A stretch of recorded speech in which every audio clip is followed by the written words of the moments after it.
Hiya, Tom. Hey, What's going on? how you doing, Matt?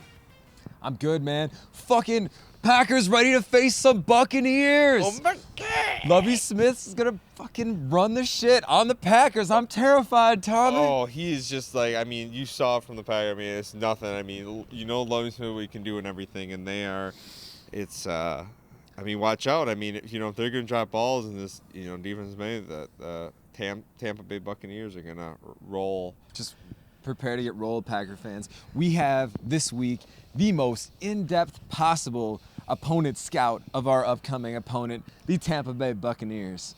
They may be 2-12, but there's a lot to worry about for this Packers team, and we're going to break out special teams of the Buccaneers, Buccaneers defense, what's going on the injuries on the Buccaneers offensive line. Just kidding. Also, their salary cap situation, what this next draft is looking like, because they may have the first round pick of everything, and just an analysis of Tampa Bay in general, because it's a nice town. Not! Psych. Listen, Packers fans, there's very little to say about this upcoming game. Packers are going to go down to Tampa Bay, and they're going to win. Lovie Smith is going to try to throw a few things at the Packers. Lovie Smith is a good coach. He's an all right coach, man, but he's pissed. He's facing the team that drove him out of town. Yeah. I mean, that's that. They went to the Super Bowl, but they could not beat Green Bay. No, that was it. That was his legacy in Chicago. But for real, the talent just isn't even in question. Where you had a team with the Bills that had the defense, you don't have that. So we're not really going to spend time looking at this Tampa Bay team for reasons we may touch on later, just about how a Green Bay team responds and just the nature of this team. But we're going to look at what was and what is going to be in the meta look at the Packers, and kind of, because some people are again throwing their hands up in fits and everything and worried about this last week. Just like, oh, maybe, Aaron Rodgers is human. Maybe it's vulnerable and whatever. But it was obviously some poor decision making, some poor route running. Mental errors was like the company line this week. McCarthy. A nice way to put it. Mike always has a nice way of. Oh, yeah. And Rodgers just jumped right on board with that, too. And talking about the mental errors, those are the ones that really piss you off. Like, those are the ones that you can prevent. Humans can throw bad passes and drop, easy catches, but, that's going to happen. But I don't know. It was as if they thought that they fucked up decision-wise. But let's talk about the biggest decision that was just kind of blown. The lack of run game commitment when you have Lacy and Starks doing so well. In that game, the success you had. Yes, absolutely. Dude, that secondary, I hate to bring it up first, but the secondary of the Bills was hands-on. That was again, the company line was physical. You could tell they were Jim Schwartz's defense. We talked about that. After the game. I mean, we saw him John at those Packers players, and it was just like, oh yeah, Jim Schwartz is coaching him up. And I remember someone saying earlier in the week, like, what you have to do to those Packers is jam them at the line of scrimmage for the receivers, because it throws off timing, throws off physicality. They have to, get going again, and we talked about rushing 4 and dropping back 7 and everything with a good defense, and that they needed to attack that defense relentlessly with the running backs, Lacy and Starks. I mean, they did fine. They were doing great. We weren't behind a lot. A lot of it comes down to, and the O-line was doing fantastic, run blocking and pass protecting, but so much of it comes down to the decisions that were made by McCarthy. Or at the snap by AR.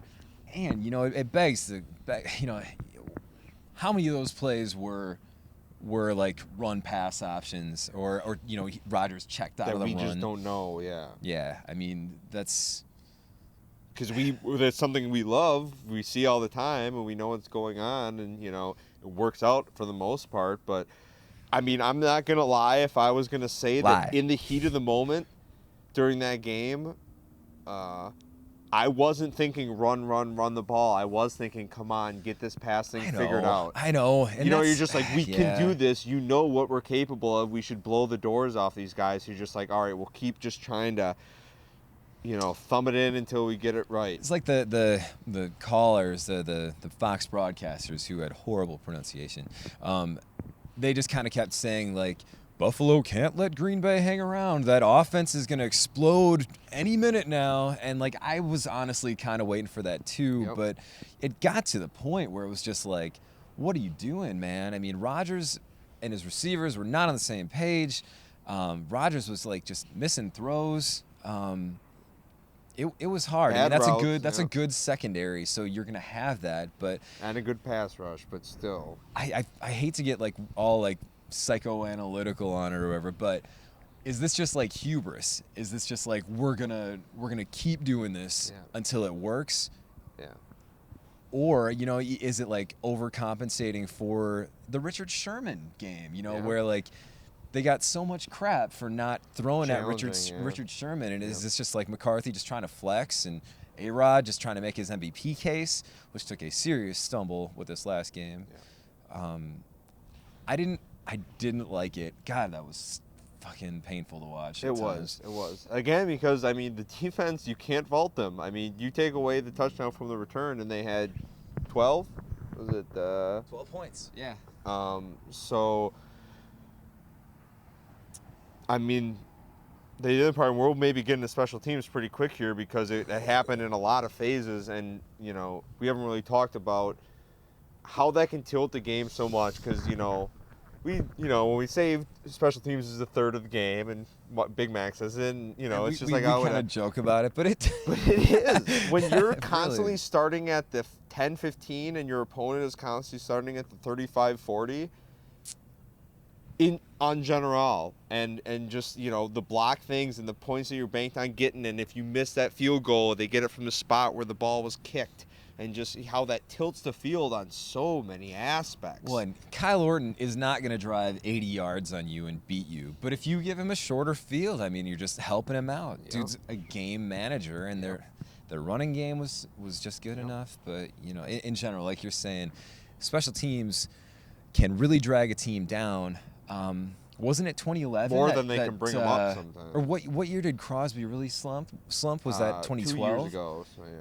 I mean, that was just like, it felt like, oh my gosh, we could get to the Super Bowl, but Mason Crosby could miss a kick and we'll lose. But, I mean, it's important. And Sean Slocum fucking better be... He's been on the hot seat, like, since he's been here, damn near. I mean, he gets forgotten in the other success. And, so much of the focus, because the defense was so bad, was about fixing the fixing that. And after, Mason kind of turned his game around, that's the biggest...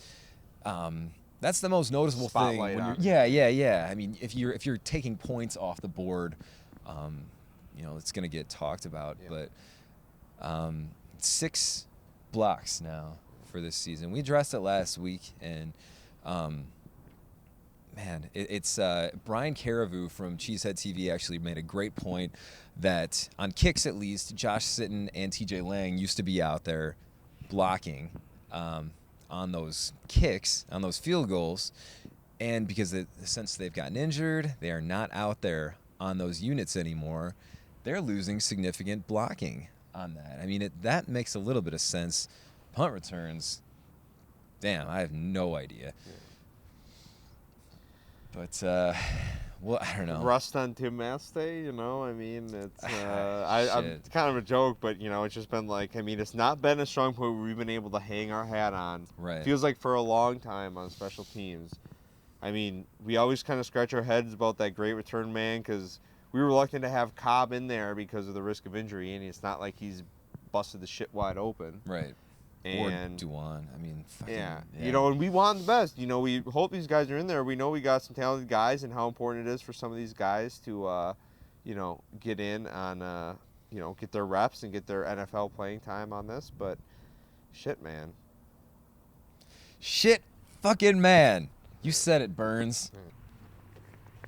All right, focus. Digital media sometimes has its limitations as far as capacity, and things had to stop. Now they started back up again. They may stop again. So small. So small.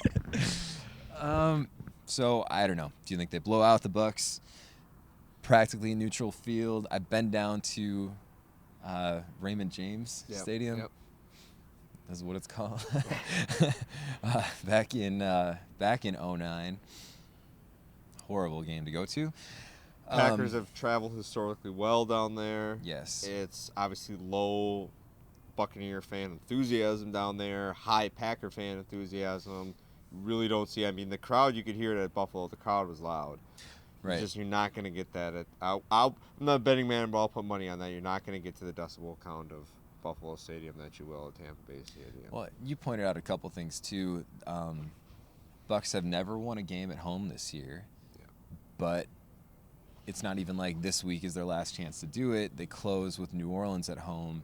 Their big divisional end of the game year. Yeah, game. definitely. I mean, that game somehow has playoff implications. Go figure. Go NFC South. Yep.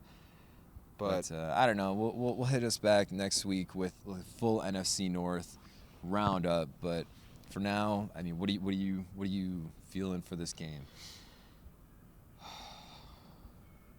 Do they come in and roll? We're gonna win. It's gonna be pretty healthy, and I hope.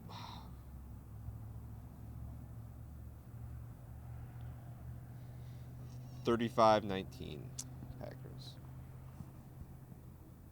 I'm in that ballpark. I was thinking 42-14. Yeah. Cool. We won't try to qualify it. Basically, Big Mac and Rodgers aren't going to put back-to-back losses like that. Has not happened this year.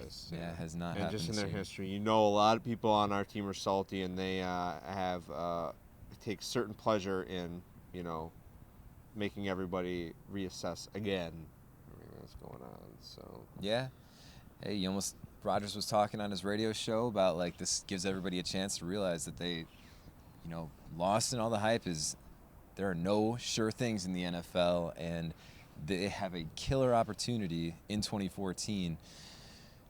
And you know, I don't know, maybe this gives them a little bit more focus going into this week. We'd like to thank our sponsors for tonight. Badger State Brewery. Cheers, thank you. Brown ale? Brown ale. This is a brown ale. Very good. I had the chocolate stout down there earlier tonight. Got a tap room and just all kinds of, you know, beers. Gosh, we love beer. It's a special thing. And it's pretty all right. This is a special thing, and we appreciate the time and opportunity. We hope you enjoyed yourself, and it's still a damn good time to be a Packers fan. Heck yes, Thomas. For Tommy Burns, I am Matty Day. For Matty Day, I'm Tommy Burns. And we will be back next week in front of a stadium where the Packers play a little better than on the road these days. And maybe another kind of a little hit that maybe is not so stadium drive, and maybe not so live, but still a kind of different kind of spin. You said too much, man. We'll see you real soon. Thank you very much. We have been live from Stadium Drive. Peace. More falling stars.